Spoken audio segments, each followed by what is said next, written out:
Croyez-vous qu'il est possible d'arracher le pouvoir par les urnes? Si le peuple camerounais le décide, cette décision-là, je ne la prendrai pas seul, moi, Hiram Samuel Yodi, candidat à l'élection présidentielle. Vous savez, même si je suis candidat, mon vote vaudra exactement le même vote que tous les Camerounais le 12 octobre. Donc, sur la question de la candidature consensuelle de l'opposition, vous dites autant les Camerounais devraient s'attendre à ce que vous vous ralliez derrière les autres candidats, autant les Camerounais devraient également s'attendre à ce que les autres se rangent derrière vous. Est-ce que ce n'est pas un peu trop prétentieux? Non, pourquoi? Je suis candidat à l'élection présidentielle, comme les autres. Qu'est-ce qui ferait de moi un candidat moins valeureux que les autres? Et pourquoi ce serait obligatoirement moi? Vous êtes un jeune candidat, c'est vrai que vous dites que... Ce n'est pas le critère de là. Je suis jeune et pourtant en expérience managériale, je suis sûr que j'en compte beaucoup plus que certains des candidats qui sont plus âgés que moi. Certains électeurs estiment avoir été profondément déçus en 2018 pour avoir jeté leur dévolu sur un jeune candidat qui faisait l'unanimité.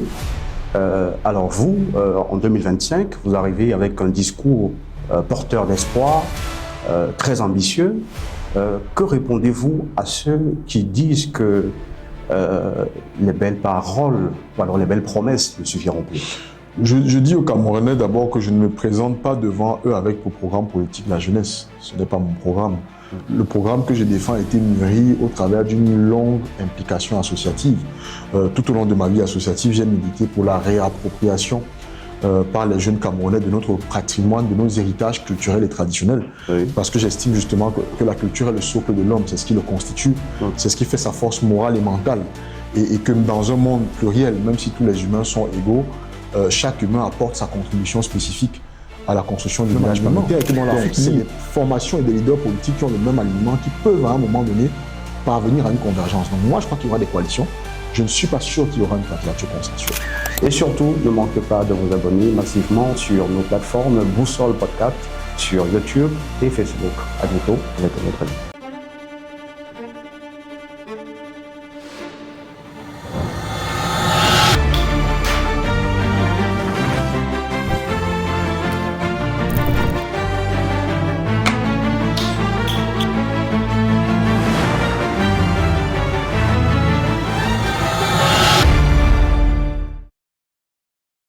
Salut à tous, salut à toutes, bienvenue dans ce nouveau numéro de la Boussole Podcast. Aujourd'hui, nous recevons Hiram Samuel Yodi, jeune leader et homme politique. Il est le candidat du Front démocrate camerounais à l'élection présidentielle de 2025. Dans cet échange exclusif, nous allons aborder les questions relatives à ce qu'il a baptisé les 12 clés pour libérer le Cameroun. Restez scotchés tout au long de cet entretien pour ne rien rater de cet échange riche et inspirant.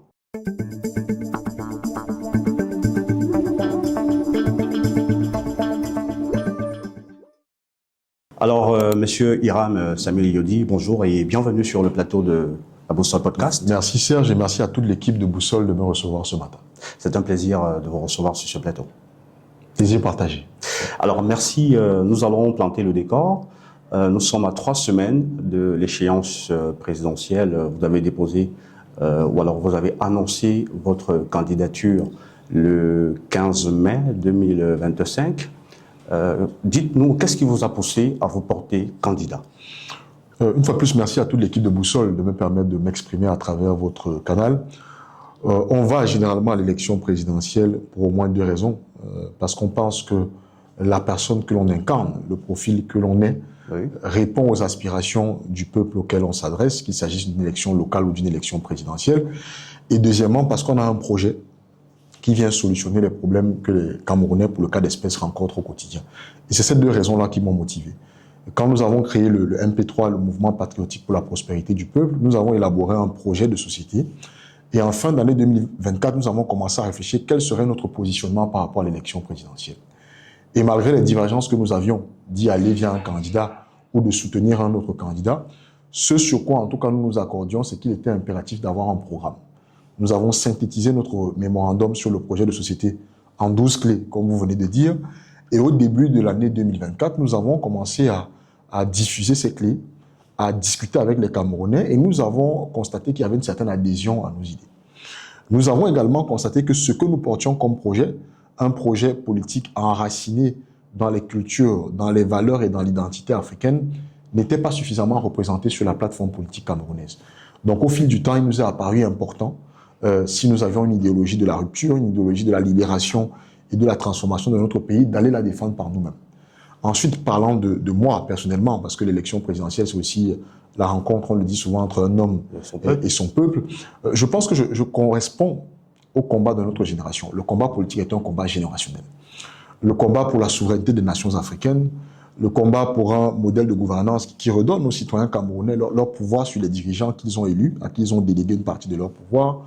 Voilà, le combat pour le retour à la paix dans la région du nord-ouest et du sud-ouest, qui demande une certaine connaissance de cette deux régions, mais aussi une ouverture d'esprit, un modèle de gouvernance basé sur le dialogue, sur l'écoute, sur la concertation. Le combat pour la souveraineté économique, parce que nous vivons dans un monde de puissance où on ne respecte que ceux qui font démonstration de leur force. Et je pense que grâce aux ressources du Cameroun, on peut bâtir une économie de la puissance. Donc, regardant tous ces challenges-là, les challenges du numérique, de l'intelligence artificielle, du développement durable, de par ma formation de manager, de gestionnaire d'entreprise, de consultant aux États et aux organisations depuis pratiquement 15 ans, j'ai développé des compétences qui me mettent en phase avec ces challenges-là et voilà, qui me permettent de regarder le monde différemment, de comprendre les aspirations d'une jeunesse africaine et camerounaise en particulier qui bouillonne, qui a soif d'un nouveau leadership. Après 43 ans d'une direction unique, j'ai donc pensé que la force de mon programme, le profil que j'incarne, permettrait aux Camerounais de se reconnaître en moi et de m'accorder leur confiance.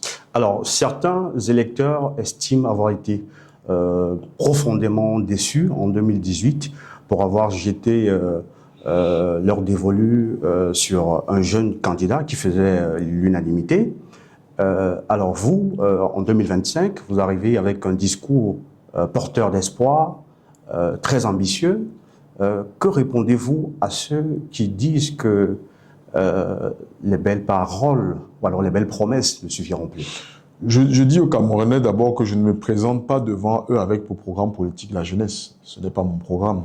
Le programme que je défends a été mûri au travers d'une longue implication associative. Tout au long de ma vie associative, j'ai milité pour la réappropriation par les jeunes Camerounais de notre patrimoine, de nos héritages culturels et traditionnels. Oui. Parce que j'estime justement que la culture est le socle de l'homme, c'est ce qui le constitue, c'est ce qui fait sa force morale et mentale. Et que dans un monde pluriel, même si tous les humains sont égaux, chaque humain apporte sa contribution spécifique à la construction du village planétaire et que dans l'Afrique libre, l'Afrique souveraine, l'Afrique puissante se construira à partir de nos héritages. C'est ce que j'apporte comme valeur ajoutée dans le champ politique en termes d'idéologie. C'est ce que je propose aux Camerounais d'épouser. Donc, je ne suis pas un programme basé sur la jeunesse. Quand on accorde sa confiance à un leader politique, on regarde également son parcours. Je vous l'ai dit, 15 années pratiquement à conseiller les gouvernements, les entreprises publiques et les sociétés privées, particulièrement dans les secteurs du pétrole et de l'industrie en Afrique centrale, sur des projets complexes. Je sais particulièrement travailler en situation de crise, optimiser les ressources, réduire les coûts. C'est ce dont notre pays a besoin, d'un manager de qualité, qui a à la fois la connaissance technique de ce qu'il faut faire en termes de transformation, mais également les convictions politiques fortes. Je suis un héritier des pères fondateurs de l'UPC, donc je crois en notre souveraineté, je crois à la dignité africaine, et c'est ce pourquoi je demande aux Camerounais de m'accorder leur confiance, non pas du fait de mon âge. Alors, sur la question de la candidature consensuelle de l'opposition, vous dites autant les Camerounais devraient s'attendre à ce que vous vous ralliez derrière les autres candidats, autant les Camerounais devraient également s'attendre à ce que les autres se rangent derrière vous. Est-ce que ce n'est pas un peu trop prétentieux? Non, pourquoi? Je suis candidat à l'élection présidentielle, comme les autres. Qu'est-ce qui ferait de moi un candidat moins valeureux que les autres? Et pourquoi ce serait obligatoirement moi? Vous êtes un jeune candidat, c'est vrai que vous dites que... Ce n'est pas le critère de là. Je suis jeune et pourtant en expérience managériale, je suis sûr que j'en compte beaucoup plus que certains des candidats qui sont plus âgés que moi. Nous avons été 83 à déposer nos candidatures, 12 de l'opposition ont été retenus. Bon, finalement, il y en a un qui a été éliminé au niveau du Conseil constitutionnel. Nous sommes 11, nous avons exactement la même valeur. Nous avons chacun nos atouts. Nous avons chacun nos forces et nos faiblesses. Il faut donc des critères objectifs qui permettent de désigner celui qui devra porter la candidature consensuelle. S'il doit avoir candidature consensuelle, je continue de le dire, L'opposition n'est pas un corps idéologique homogène. Nous n'avons pas la même manière de voir la construction et la transformation de notre pays. Sur des thèmes comme la forme de l'État, la souveraineté économique, le modèle de transformation économique, la politique de défense, de coopération à l'international, la diplomatie, la double nationalité, nous n'avons pas le même alignement. Donc, c'est des formations et des leaders politiques qui ont le même alignement, qui peuvent à un moment donné parvenir à une convergence. Donc, moi, je crois qu'il y aura des coalitions. Je ne suis pas sûr qu'il y aura une candidature consensuelle. Et voilà, et sur ce point, je suis très clair.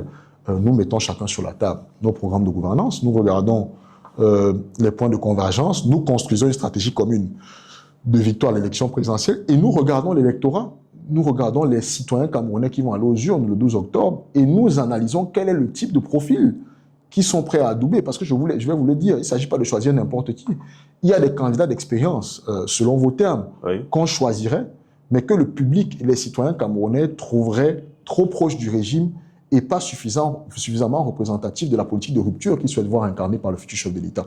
Donc il faut que ce soit des éléments objectifs. On ne va pas en politique parce qu'on est jeune, je vous l'ai dit. La loi dit que si vous avez 35 ans, vous pouvez être chef de l'État. Ça veut dire que la loi camerounaise a considéré qu'un homme camerounais de 35 ans a tous les atouts et que c'est les Camerounais, les citoyens qui devront décider. Et je tiens à le rappeler, le président Ahidjo est devenu président de la République, il avait 36 ans. Il était plus jeune que l'âge que j'ai aujourd'hui. Le président Biya est devenu premier ministre, il en avait 42.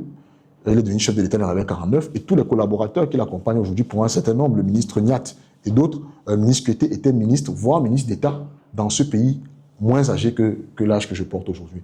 Donc, ce n'est pas une question d'âge. Malheureusement, on a construit un modèle de gouvernance qui a fait que notre pays est resté l'otage de quelques leaders politiques qui se sont éternisés au pouvoir. Et aujourd'hui, on a l'impression qu'il faut avoir 70 ans pour oser présider aux destinées du Cameroun, alors que d'autres pays africains nous donnent la leçon. Justement, mais quelle est votre position par rapport au groupe de coalition qu'on observe ça et là? Le groupe de Douala, le groupe de Yaoundé, le groupe du Nord.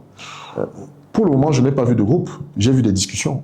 Les acteurs politiques se parlent. Je n'ai pas vu à un moment donné 3 ou 4 candidats à l'élection présidentielle officiellement désignés. Le candidat Issa Tiroma, quand même. Désigné par quel candidat? Qui a désigné le candidat Issa Tiroma? Nous sommes 11 candidats à l'élection présidentielle. Si on parle de candidat consensuel, c'est bien nous qui devrions désigner un candidat consensuel. Ce n'est pas 2-3 personnes qui s'asseyent dans un salon et qui disent que le candidat Issa Tiroma, malgré tout le respect que j'ai pour lui, serait le candidat consensuel. Moi, dans la foulée de l'annonce, j'ai appelé 5 candidats qui n'ont pas été, y compris moi-même, associés à cette démarche-là. Donc, c'est bien les candidats qui doivent se mettre ensemble, associés à d'autres formations politiques qui n'ont pas forcément des candidats, mais qui sont représentatifs de la scène politique camerounaise. Et nous devons aller, vous parlez de consensus. Consensus veut dire concertation, veut dire dialogue, veut dire écoute. Et nous devons poursuivre cette démarche jusqu'au bout et ne pas donner l'impression de tendre le piège à quelques candidats de l'opposition camerounaise. Ça pourrait malheureusement s'assimiler à du mépris envers quelques-uns. Et donc, je pense que nous continuons de nous parler et je suis confiant que d'ici l'ouverture de la campagne, nous pourrions avoir une bonne nouvelle à annoncer aux citoyens camerounais. Alors, Président, ça vous dérange pas que vous appelez Président? Non. Alors, votre papa a passé 5 ans de détention, ce que vous considérez comme une injustice. Il a été libéré le 6 mai. 9 jours plus tard, le 15, vous annoncez votre candidature officiellement. Hasard de calendrier ou alors c'est pour vous un geste, une symbolique politique? Non, on ne prépare pas une candidature à l'élection présidentielle en 9 jours. Je crois que vous deviez le savoir. Vous préparez un dossier pendant des mois, vous préparez vos alliances pendant des mois, vous affinez votre programme pendant des mois. Donc moi, je m'étais préparé à l'élection présidentielle avec un père injustement mis en prison. Le hasard du calendrier a voulu qu'il soit libéré 9 jours avant. Je ne sais pas si je dois dire que je remercie la justice camerounaise d'avoir enfin su faire son travail, puisque accusé d'escroquerie aggravée, il a été libéré 5 années plus tard pour fait non établi et que tous ceux qui sont proches de ce dossier savaient pertinemment que le dossier était totalement vide du point de vue de l'accusation depuis le premier jour. Ce sont les mots de notre justice, nous devons vivre avec. Je ne suis pas le seul Camerounais à vivre des injustices. Je pense même que des fois, il faut passer à travers ces méandres, ces difficultés, ces blessures-là, pour mieux comprendre le sens de notre combat pour la justice. Et donc, ce sera l'un des éléments. Je me battrai pour qu'on ait une justice qui soit indépendante, qui puisse dire le droit et qui puisse surtout protéger les Camerounais les plus vulnérables pour que d'autres familles camerounaises n'aient pas à vivre ce que j'ai eu à traverser. Le 13 septembre dernier était dédié au 67e anniversaire de l'héros Ruben Umniobe. Vous étiez à Ezeka pour vous recueillir auprès de sa tombe. Dites-nous, vous êtes parti parce que vous estimez que vous êtes celui qui porte l'incarnation de la prophétie de Ruben Umniobe? Non, je dois d'abord dire que ce n'est pas la première fois que j'y vais. Donc, voilà, moi j'ai une très longue histoire avec Podol Umniobe. Mes deux grands-pères ont été actifs dans la lutte pour l'indépendance du Cameroun. La plupart des frères de mon grand-père paternel ont été aux côtés du Podol Umniobe. Et mon grand-père maternel, qui était un personnel de l'administration camerounaise, l'a sauvé d'une mort certaine en Foumbane dans les années 1950. Donc, l'histoire de ma famille y est liée. J'ai grandi en écoutant le récit de son parcours, en comprenant le sens et le poids de son sacrifice pour la nation camerounaise. J'ai donc jugé que l'opportunité m'était offerte, il fallait que j'aille me recueillir sur sa tombe. Je n'ai pas pour prétention d'être le candidat qui incarne... Oui, l'incarnation de la prophétie de Ruben Umniobe. Je pense d'abord que cette prophétie elle est très mal comprise, que ce qu'on nous dit de la prophétie ne sont que des bribes. Je vous dis, moi j'ai le privilège d'être assez proche de cette histoire-là. Vous connaissez très bien l'histoire. Lorsque Umniobe a été assassiné, sa mallette a été recueillie par les services secrets français. Je crois qu'on est en train de déclassifier les archives et je continue de dire qu'il faut qu'on remette enfin cette mallette au peuple camerounais pour que nous puissions tous découvrir le contenu des écrits réels de Umniobe, au-delà de cette prophétie dont certains aspects, de mon point de vue, sont totalement imaginaires. Mais je souhaite que toute la nouvelle génération de Camerounais soit l'incarnation du message de Umniobe, qui est un message d'espoir, qui est un message de pacification de notre pays. Parce qu'on l'oublie souvent qu'on annonçait dans cette prophétie-là ce troisième président jeune polyglotte avec un sache-mouche à la main, un pagne blanc. Et puis, On oubliait de dire qu'il viendrait après une période de sang. Et ça, cette partie de la prophétie, on a souvent tendance à l'oublier parce qu'on reste dans la partie fantasmagorique, j'ai envie de dire. Donc, c'est le moment de réconcilier la nation camerounaise avec elle-même. C'est le moment de parfaire le combat de nos pères fondateurs, de leur donner raison aux sacrifices qu'ils ont faits, de leur dire que ce n'est pas en vain qu'ils ont donné leur sang pour que nous soyons libres. Et donc, c'est le moment que nous tous, nous soyons l'incarnation de la prophétie de Umniobe. Je ne me présente pas devant les Camerounais comme un homme providentiel, simplement comme un homme qui pense que c'est le combat de notre génération, que j'ai le courage, parmi tant d'autres, d'être au devant de la scène. Mais je le dis même pour le cas du FDC qui porte ma candidature, du MP3 et de tous les partis alliés, je ne suis que le produit marketing. J'ai été choisi par mes pairs alors qu'il y en avait 4 ou 5 autres qui auraient pu porter cette candidature-là, qui ont le même mérite que moi. Donc je dois mener le combat jusqu'au bout, mais j'espère que les Camerounais vont se réveiller pour que cette élection soit l'élection du peuple et qu'on arrache enfin notre destin. C'est ce que Umniobe nous demande. Merci, Président. Nous allons prendre une petite pause. La suite, juste après la transition.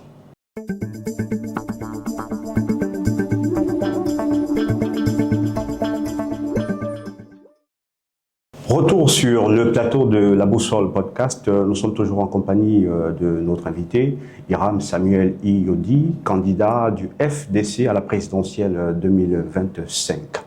Alors Hiram, nous allons parler à présent de votre programme politique. Nous allons aborder la question relative à la réforme du système éducatif. Vous militez pour une école qui donne le travail à tous, la création de statuts particuliers aux enseignants. Est-ce que vous pouvez revenir brièvement sur ces mesures? Oui, bien sûr. Vous l'avez dit dans le manifeste Les 12 clés, ce chapitre intitulé « L'école qui donne le travail », vous comprendrez donc que nous devons avoir une école qui est alignée sur l'économie. Donc, vous me permettez de faire une digression rapide sur l'économie en 1 minute pour pouvoir expliquer comment est-ce que nous construirons ce système éducatif, parce que son but, c'est de donner des compétences à des jeunes Camerounais qui vont pouvoir trouver le travail dans un écosystème qui est préparé à les accueillir. Et donc, quel est cet écosystème? Nous avons un pays riche, immensément riche. Je ne vais pas refaire l'étalage de tout ce que nous possédons sur notre sol, notre sous-sol, le climat, la terre fertile, la forêt. Mais malheureusement, nous exportons l'essentiel de nos matières premières. Et ensuite, nous importons les biens de consommation dont nous avons besoin. Cette situation crée une économie de la consommation qui fait que vous ne bâtissez pas un tissu industriel qui permet de donner de l'emploi aux Camerounais. On dit trouver le travail quand vous n'en trouvez pas, créer le vôtre. Mais créer le vôtre, ça veut dire créer une PME. Et généralement, c'est le tissu industriel qui, grâce à la sous-traitance, permet aux PME de se développer. Donc la mesure économique que nous allons prendre prioritairement, c'est d'interdire l'exportation des matières premières, principalement agricoles et minières, avant au moins la première transformation sur le territoire camerounais. Cette mesure, avec l'approvisionnement, la fourniture en électricité, aura donc pour but de créer, comme je l'ai dit, un tissu industriel qui non seulement va multiplier les opportunités d'emploi, va créer de la valeur, va permettre de créer un réseau de sous-traitance qui va développer nos PME et va augmenter les revenus que l'État peut tirer de l'activité économique pour réinvestir dans les infrastructures dont nous avons besoin. Dans ce schéma-là, donc, ce schéma sera pleinement structuré à l'échelle locale. C'est-à-dire que chacun de nos départements aura un modèle économique spécifique sur la base des ressources qu'il possède. Et donc, pour permettre à ce système économique de vivre, vous avez besoin de la ressource humaine qui va venir transformer l'activité économique. Cette ressource humaine-là, donc, sera formée à travers un système éducatif que nous allons réformer. Et le premier point de réforme, c'est d'en avoir un seul. Les deux systèmes que nous avons, francophones et anglophones, sont des héritages coloniaux. Nous n'avons pas choisi de designer ces systèmes-là.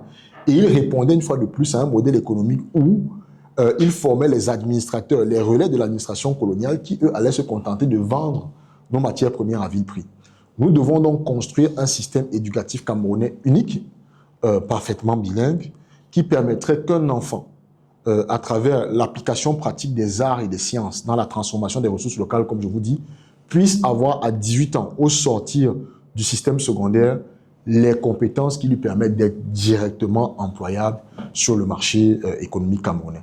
Ça voudrait donc dire un autre objectif, c'est qu'on aille vers à peu près 70 à 75 des bacheliers qui sont des produits de filières scientifiques et techniques avec une réforme des contenus d'enseignement qui est alignée sur les richesses de chaque département. Donc l'État central va designer le modèle, les contenus, mais chaque région et chaque département vont appliquer ces filières-là en fonction, ces filières éducatives en fonction de la réalité des filières économiques qu'ils vont choisir de développer. Voilà comment nous pensons que le système éducatif camerounais doit être conçu afin de permettre que nos richesses servent à améliorer, non seulement à donner de l'emploi, mais à améliorer les conditions de vie des citoyens camerounais. Et s'agissant de la programmation du calendrier scolaire, vous parlez d'une période qui va s'étaler de la période qui va aller de la période de janvier à octobre. Alors, est-ce que ça correspond à notre réalité? Oui, alors notre système éducatif, c'est 5 grands piliers. Nous avons parlé du premier pilier qui est d'avoir un système unique. Le deuxième pilier, je viens d'en parler, c'est l'application des sciences et des arts pour transformer les ressources locales. Donc, on dirige les filières d'enseignement vers les filières scientifiques et technologiques. Le troisième pilier, c'est l'enseignement de notre histoire, nos cultures et nos langues nationales à travers le système éducatif pour constituer des citoyens camerounais qui sachent un peu qui nous sommes, d'où nous venons et où nous devons le choisir d'aller en tant que nation. Le quatrième, c'est le calendrier, je vais y revenir. Et le cinquième, c'est de travailler à améliorer, vous avez parlé du statut spécial du personnel des de l'enseignement, oui. De parvenir à obtenir au moins sur les 7 prochaines années, par une augmentation graduelle, le doublement de leur salaire. Donc revenons au calendrier éducatif. Je vous l'ai dit, nous sommes dans tout ce que nous pensons, dans tout ce que nous faisons, le produit d'un héritage colonial. Dans tout système, l'éducation est alignée sur la réalité économique et les vacances ont lieu pendant les périodes où le climat est le plus favorable, afin de permettre non seulement aux enfants de développer les capacités dans les activités extrascolaires, notamment les activités liées à l'art, à la culture, au sport, les championnats de vacances, mais d'autre part pour permettre justement aux familles de développer l'activité touristique domestique à travers une circulation plus fluide sur le territoire. Donc le calendrier que nous avons correspondait à l'impératif que les relais de l'administration coloniale avaient de partir de chez nous pour aller passer les vacances avec leur famille durant l'été dans leur pays, notamment pour ce qui est de la France et de l'Angleterre, pays sous lesquels nous avons été mis sous tutelle. Aujourd'hui, nous avons des grandes vacances en période de pluie. C'est-à-dire que nos enfants jouent les championnats de vacances pendant qu'il pleut. Nos enfants développent leurs dons dans la musique, dans le chant, dans le théâtre, dans la sculpture pendant qu'il pleut. Nous souhaitons implémenter un programme national de participation civique pour les 15-20 ans. Nous devrons le faire pendant la saison des pluies. C'est totalement contre-productif et ça ne correspond pas à nos réalités climatiques.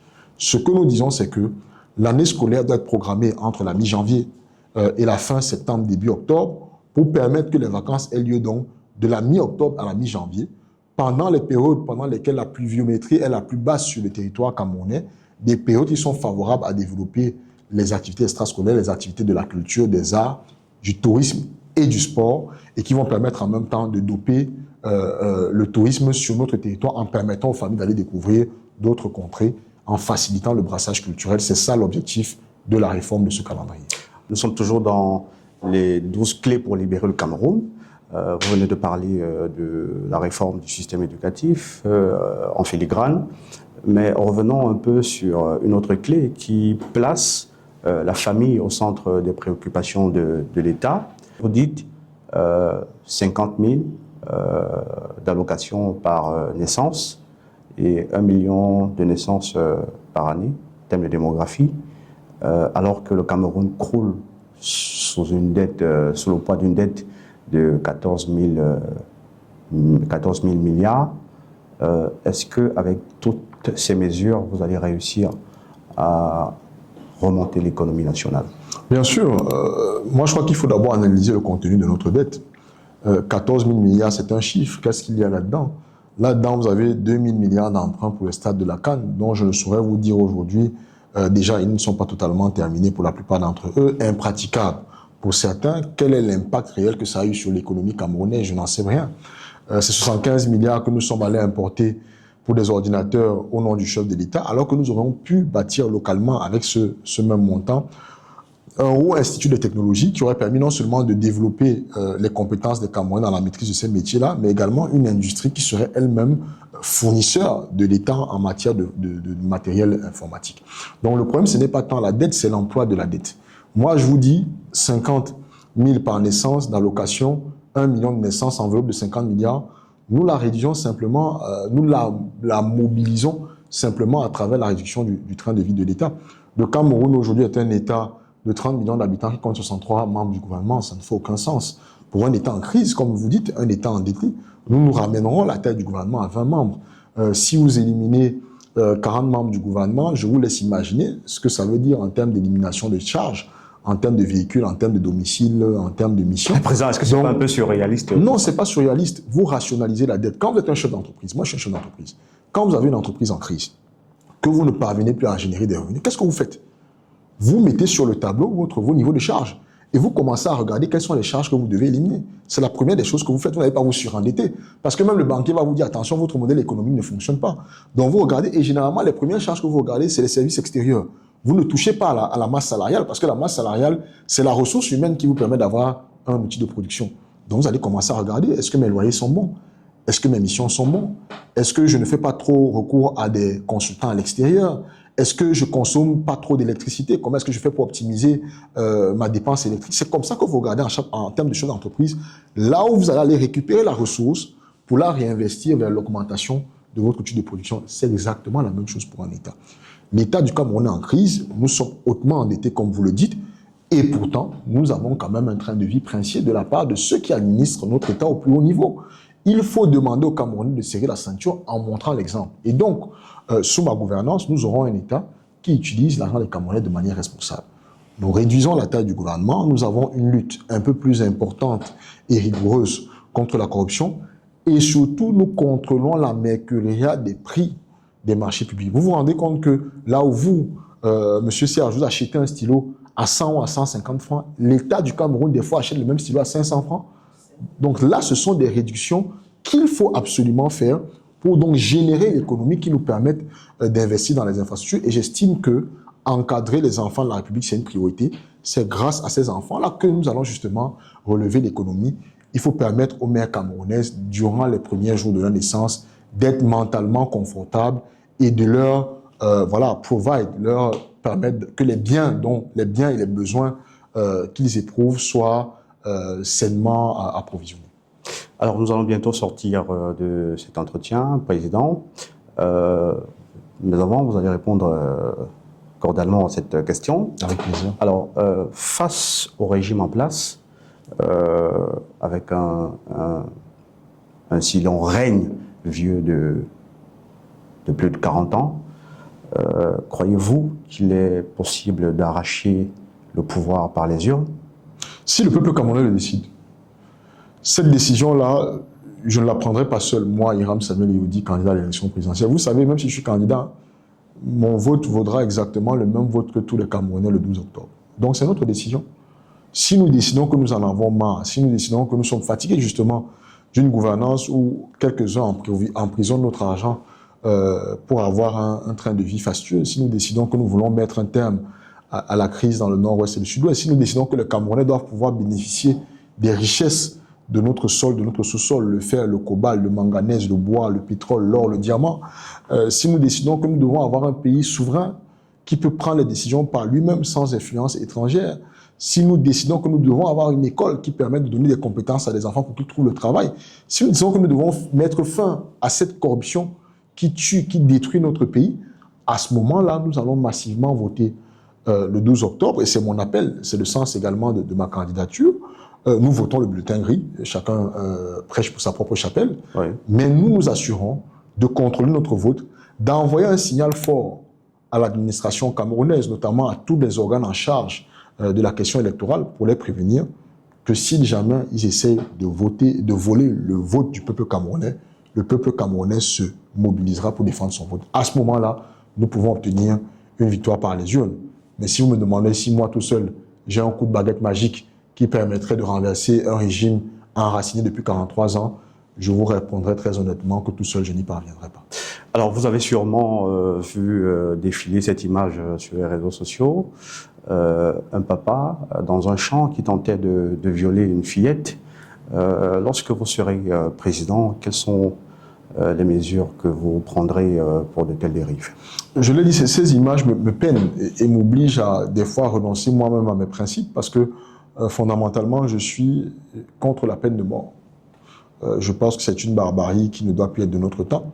Mais face à des crimes pareils, je me remets moi-même en question. Et je l'ai dit, un viol sur un enfant, un assassinat sur un enfant mérite la peine de mort. Je le dis très honnêtement. Il faudrait qu'il y ait des peines exemplaires pour qu'on ne s'y reprenne plus. Heureusement, ce jour-là, il y a eu une caméra qui a permis de voir ce qui se passe, mais ça se passe dans nos familles, ça se passe dans nos foyers, ça se passe dans nos domiciles, des fois à notre propre insu. Et les enfants n'ont pas le courage de dire ce qu'ils subissent, ce qu'ils vivent. Et donc, quand on a, pour une fois, un élément qui permet de punir, je pense qu'il faut punir de la manière la plus sévère. Alors, nous arrivons au terme de cet entretien. Dites-nous, vous voyez où au lendemain du 12 octobre? Déjà, au lendemain du 12 octobre, je serai probablement de là où j'aurais suivi les votes. Je ne sais pas si ce sera à Douala où je vote, parce que je vais voter à Douala, okay. Ou à Yaoundé où il y a le quartier général du FDC. Ce qui est sûr, c'est que le soir du 12 octobre, on saura qui a été élu président. J'espère que c'est à moi que les Camerounais auront accordé leur confiance. Il nous faudra attendre malheureusement, comme c'est d'usage et de coutume chez nous, à peu près une semaine et demie pour que le Conseil constitutionnel déclare effectivement qui a été élu, publie les résultats des élections. Et ensuite, il me faudra nommer le gouvernement de 20 membres, comme je vous l'ai dit, le mettre à l'œuvre, prioritairement en travaillant pour résoudre rapidement le problème de la crise anglophone, permettre vraiment qu'il y ait une désescalade de la violence, que les familles qui sont parties puissent progressivement y rentrer et qu'on cesse de perdre des vies humaines d'une part, d'autre part qu'on cesse d'allouer autant d'argent à un conflit contre notre propre peuple. Voilà le premier chantier auquel je m'attaquerai après avoir été élu chef de l'État. Merci Hiram Iyodi de nous avoir accordé cet entretien. C'est moi qui vous remercie une fois de plus. Vous m'avez permis de m'exprimer à travers votre média. Si vous aviez un seul mot à adresser aux Camerounais, ce serait lequel? L'élection du 12 octobre est la vôtre. Elle est celle de chacun d'entre vous. Je vous l'ai dit, le combat politique est d'abord un combat de génération. Ne trahissez pas le sacrifice, ne trahissons pas le sacrifice de Douala Mangabel, Martin-Paul Samba, Ruben Nobé, Osede Afana, Ernest Ouandji et tous les autres. Soyons à la hauteur de l'appel de l'histoire. Offrons un nouveau leadership politique. Le 12 octobre, débarrassons-nous de ce régime qui nous a fait tant de peine et tant de mal. Je sais que certains d'entre vous sont découragés par cet appareil électoral qui n'est pas totalement transparent, mais c'est le moyen, c'est le moment de leur montrer que nous sommes le pays des indomptables et que quand nous décidons, nous le pouvons. Allons ensemble remporter cette victoire le 12 octobre prochain. Merci Hiram. Merci à vous. Bon vent. Merci de nous avoir suivis. Nous étions en compagnie d'Hiram Samuel Iyodi, candidat du FDC à la présidentielle de 2025. Si vous souhaitez avoir une bonne raison de soutenir sa candidature, n'hésitez pas à faire un tour sur son site. Hiram 2025.cm. Et surtout, ne manquez pas de vous abonner massivement sur nos plateformes Boussole Podcast, sur YouTube et Facebook. À bientôt avec un autre invité.